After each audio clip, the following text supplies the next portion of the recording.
Student, today we learn our first chapter भाषा, लिपि और व्याकरण। संसार में जितने भी प्राणी हैं सभी अपने मन के भाव प्रकट करते हैं। सभी के अपने अपने तरीके हैं। मनुष्य अपने मन के भाव प्रकट करने के लिए कई तरीके अपनाता है। बच्चों, आप सभी जानते हो हम अपने मन के विचार भाव कैसे प्रकट करते हैं, बोलकर। और पशु पक्षी कैसे करते हैं, आवाज़ें निकालकर। यहाँ पर देखिए चिड़िया चींची कर रही है। बच्चा दुकानदार से पूछ रहा है ये फुटबॉल कितने की है। दुकानदार ने कहा 100 रुपये की। यहाँ पर अध्यापिका बच्चों को चुप रहने के लिए कह रही है। यहाँ बालक पत्र लिख रहा है।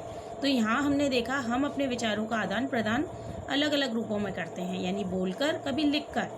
बच्चों, पशु पक्षी अपनी बात कहने या मन के भाव प्रकट करने के लिए तरह तरह की आवाज़ें निकालते हैं। जैसे चिड़िया चींची करती है, कबूतर गुटरगू करता है।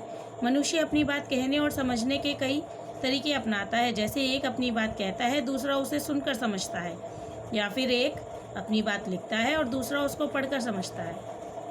मनुष्य द्वारा इस प्रकार अपने भावों या विचारों के आदान प्रदान का माध्यम उसकी भाषा कहलाता है। तो वह साधन जिसके द्वारा हम अपने मन के विचारों का आदान प्रदान एक दूसरे से करते हैं वह भाषा कहलाती है। भाषा के दो रूप होते हैं, मौखिक रूप और लिखित रूप। जब हम बोलकर अपनी बात दूसरों को बताते हैं और वह सुनकर समझते हैं तो मौखिक रूप होता है। जब हम लिखते हैं और दूसरा पढ़कर समझता है तो लिखित रूप होता है। कभी कभी मनुष्य अपनी बात प्रकट करने के लिए संकेतों या इशारों का सहारा भी लेता है। इसे सांकेतिक भाषा कहते हैं, परंतु व्याकरण इसे भाषा का दर्जा नहीं देता है। क्यों? क्योंकि संकेतों में अस्पष्टता होती है, जिसके कारण हम उसे भाषा का दर्जा नहीं दे सकते। अभी आपको मैंने बताया भाषा के दो प्रकार हैं, मौखिक भाषा और लिखित भाषा। बोलना और सुनना भाषा का मौखिक रूप है, लिखना और पढ़ना भाषा का लिखित रूप है। अब हमें पता है भारत एक विशाल देश है और इसमें अनेक भाषाएं बोली जाती हैं।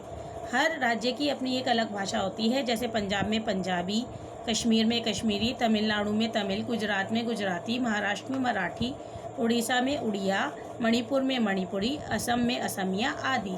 संसार के विभिन्न देश भी अपनी अपनी अलग अलग भाषाएं बोलते हैं। उसी तरीके से हर देश की अपनी एक अलग भाषा होती है। यहाँ देखिए, इंग्लैंड की अंग्रेजी, जापान की जापानी, चीन की चीनी, रूस की रूसी, फ्रांस की फ्रांसीसी, नेपाल की नेपाली।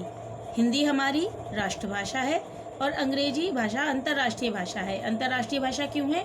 क्योंकि बाहर के देशों में अंग्रेजी भाषा का इस्तेमाल किया जाता है, इसीलिए अंग्रेजी को हमारी अंतर्राष्ट्रीय भाषा कहते हैं। लिपि, किसी भाषा को लिखने के लिए कुछ निश्चित संकेत अथवा चिन्ह बनाए जाते हैं, इन्हें लिपि कहते हैं। वो निश्चित चिन्ह जिनके द्वारा हम उस भाषा को लिखते हैं वो लिपि कहलाते हैं। प्रत्येक भाषा की अपनी अलग अलग लिपियाँ होती हैं। जैसे देखिए, हिंदी की देवनागरी, संस्कृत की देवनागरी, पंजाब की गुरुमुखी, बांग्ला की बांग्ला, अंग्रेजी की रोमन, रूसी की रूसी, उर्दू की फारसी, जर्मन की रोमन, फ्रेंच की रोमन, अरबी की फारसी, पोलिश की रोमन, बुल्गेरियन की रूसी।